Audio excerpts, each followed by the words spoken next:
हरे Krishna. Morning जपा session में आने वाले सभी भक्तों का बहुत बहुत धन्यवाद।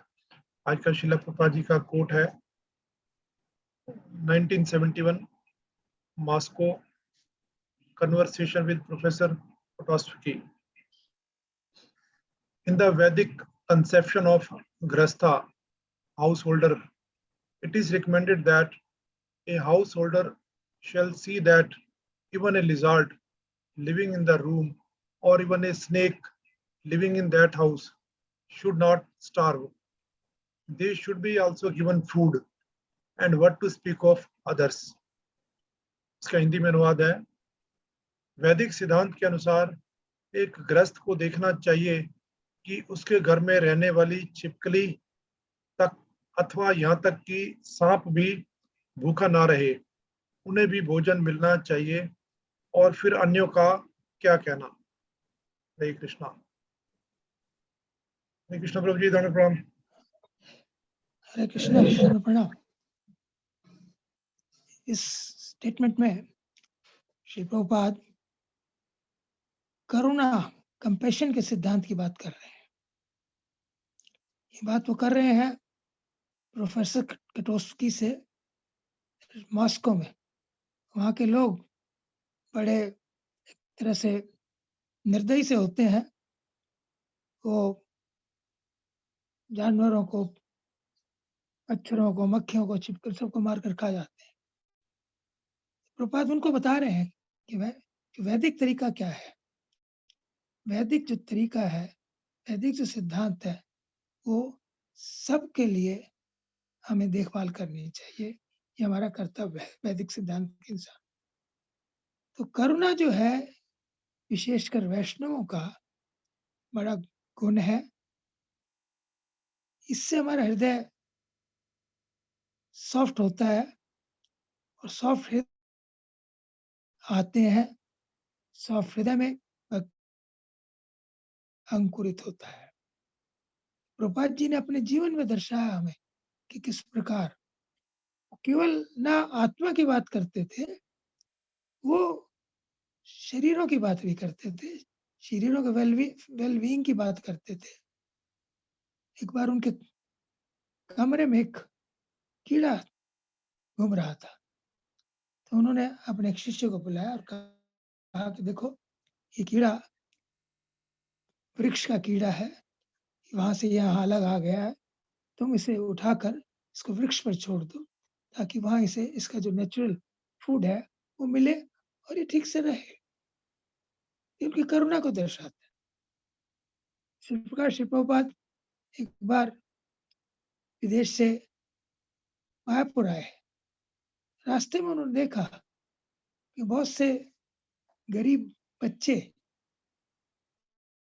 एक कूड़े का ढेर पड़ा है, उस पे से कुछ खाने के दाने जो उसे मिलते हैं उसे ढूंढ रहे हैं। वहां उन्हें बड़ी दया आई कि आंखों में आंसू आ गए, और उन्होंने आकर अपने शिष्यों को, अपने मैनेजर्स को मायापुर में यह आदेश दिया कि हमारे मंदिर के 10 किलोमीटर के एरिया में कोई भी बच्चा, कोई भी व्यक्ति भूखा नहीं रहना चाहिए।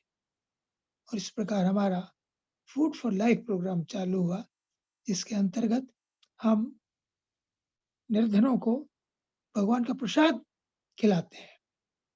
खाली भोजन खिलाना उनके शरीर की हेल्प करता है, लेकिन जब हम प्रसाद खिलाते हैं तो उससे उनकी आत्मा भी शुद्ध होती है।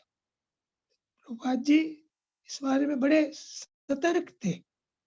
जब वो अमेरिका गए, शुरू में एक डॉक्टर मिश्रा के पास रहे। डॉक्टर मिश्रा एक योगी थे। सिद्धांत के रूप में प्रभुपाद जी का और उनका कोई मेल नहीं खाता था, दोनों के अलग सिद्धांत थे। वो मायावादी थे प्रभुपाद, पर वैष्णव थे, भक्त थे। और जब डिस्कशन होता तो काफी विचार विमर्श में अंतर होता, अपना व्यू पॉइंट कहते। लेकिन एक बार डॉक्टर मिश्रा बीमार पड़ गए। उस समय श्री प्रभुपाद ने उनकी बहुत सेवा की, उनके लिए प्रसाद बनाया, प्रसाद खिलाया। उनका खाने का मन नहीं होता था, उन्हें जबरदस्ती उठाकर खिलाया और उन्हें स्वस्थ किया। डॉक्टर मिश्रा बाद में लिखते हैं कि स्वामी जी ने मुझे जीवन प्रदान किया, उनके कारण ही मैं स्वास्थ्य लाभ कर सका। उनके मंदिर में कोई भक्त बीमार होता था, उसका पूरा ख्याल रखते थे। एक बार एक मंदिर में गए, वहाँ के एक भक्त के पाँव में एक बॉयल था, छाला पड़ा हुआ था। पूछा क्या बात है? कितने कब से? कि बहुत दिन हो गए इसको।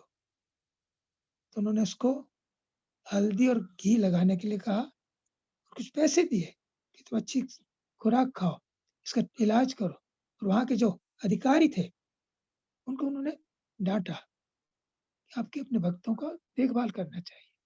शरीर बहुत काम की वस्तु है।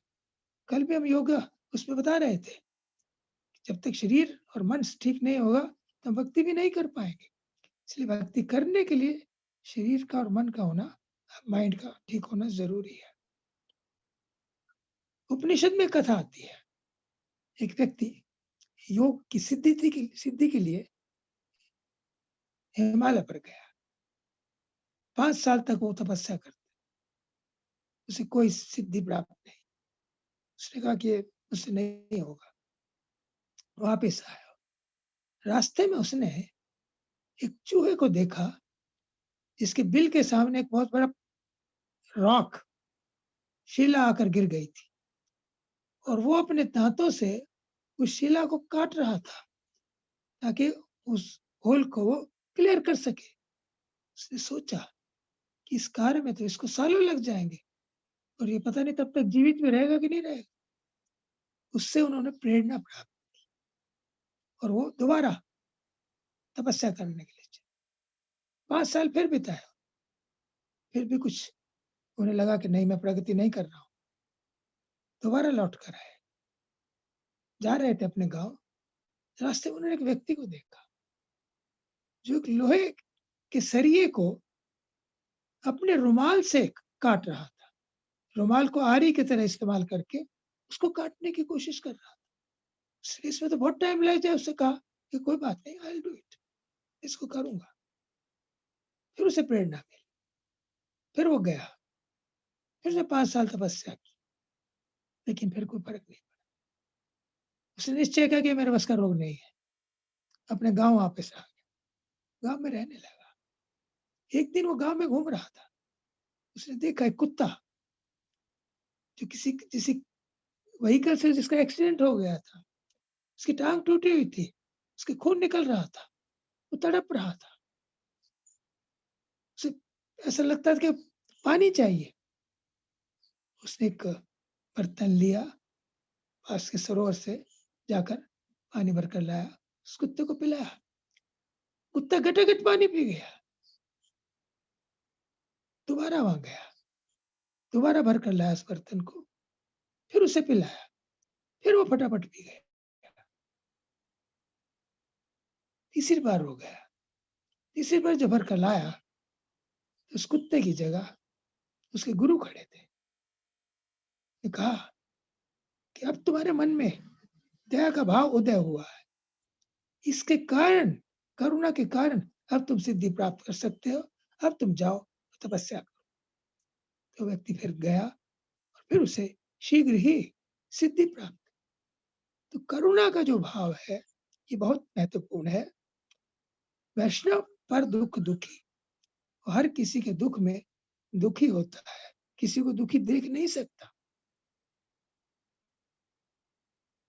कई बार हम फिलॉसफी जानते हैं कि शरीर तो, इसका तो नाश होना ही है, आत्मा अमर है। किसी व्यक्ति को कोई दुख हो, उसके घर में कोई मर गया, हम उपदेश देने लगते हैं, कोई बात नहीं, आत्मा अमर है, इसने तो जाना ही था। नो, हमें संवेदनशील होना चाहिए, हमें समझना चाहिए उसकी भावनाओं को। एक व्यक्ति ने श्री प्रभुपाद से प्रश्न किया कि प्रभुपाद, जब अर्जुन के पुत्र अभिमन्यु की मृत्यु हुई, तो अर्जुन बहुत रोया। क्यों रोया वो? उसने तो भगवत गीता का उपदेश सुना था, श्री कृष्ण भगवत गीता उपदेश सुना था, जानता था कि हमारा आत्मा हमारा है। प्रभुपाद ने समझाया कि अभिमन्यु उसका बेटा था, और ये नेचुरल स्वाभाविक है कि बेटे के बिछड़ने से व्यक्ति को दुख होता है, कितनी फिलॉसफी क्यों ना पढ़ी हो। और साथ में अभिमन्यु एक भक्त भी था, वो भक्त के संग से महरूम हो रहा था, उससे बिछुड़ रहा था, उसका उसे बहुत दुख था। और चैतन्य महाप्रभु रामन राय से पूछते हैं जब कि सबसे बड़ा दुख दुनिया में क्या है, तो रामन राय बताते हैं कि सबसे बड़ा दुख दुनिया में भक्तों का संग से छूट जाना, भक्तों के संग को खो देना है। इसलिए अर्जुन रो रहा था। तो हमें औरों की कठिनाई में संवेदनशील होना चाहिए, हमारा हृदय कोमल होना चाहिए, और आत्मा के स्तर पर सहायता करना सबसे अच्छा कार्य है सर्टनली, लेकिन शरीर को भी हम निग्लेक्ट नहीं कर सकते। जो हमारे क्षेत्र में आते हैं, जो हमारे अधिकार क्षेत्र में आते हैं, जो हमारी सेवा के क्षेत्र में आते हैं, कोई भी हो, उसे यदि हेल्प की जरूरत है, उसके लिए हमें तैयार रहना करना चाहिए। इससे हमारा जो हृदय हमने जैसे बताया कोमल होगा, और भक्ति के लिए एक कोमल हृदय का होना बहुत आवश्यक है। ज्ञानी आर हार्ड हार्टेड, अपने दिमाग से ज्यादा काम लेते हैं, लेकिन भक्त अपने दिल से काम लेते हैं, दे आर सॉफ्ट हार्टेड। आपने देखा होगा कि जब धार्मिक कार्यक्रम होते हैं उनमें माताएं अधिक भाग लेती हैं, क्योंकि by nature they are soft hearted. भक्ति के कल्टीवेशन के लिए हमारे हृदय को नम्र, विनम्र, संवेदनशील, सॉफ्ट होना चाहिए, और इसकी हमें प्रैक्टिस जहां भी अवसर मिले करनी चाहिए। औरों की दुख है उसमें हमें शामिल होना चाहिए, उसको दूर करने की कोशिश करनी चाहिए। ऐसा यदि हम करेंगे तो भगवान की कृपा हमें अवश्य प्राप्त होगी। हरे कृष्णा, धन्यवाद, thank you. Hare Krishna, thank you very much प्रभु जी। आपने बड़ा अच्छा बताया कि भक्तों के अंदर एक गुण होना चाहिए कंपैशन का। अगर कोई कंपैशनेट डिवोटी है तो नेचुरली वो भक्ति में और तेजी से आगे बढ़ सकता है। Hare Krishna, thank you very much प्रभु जी। Thank you.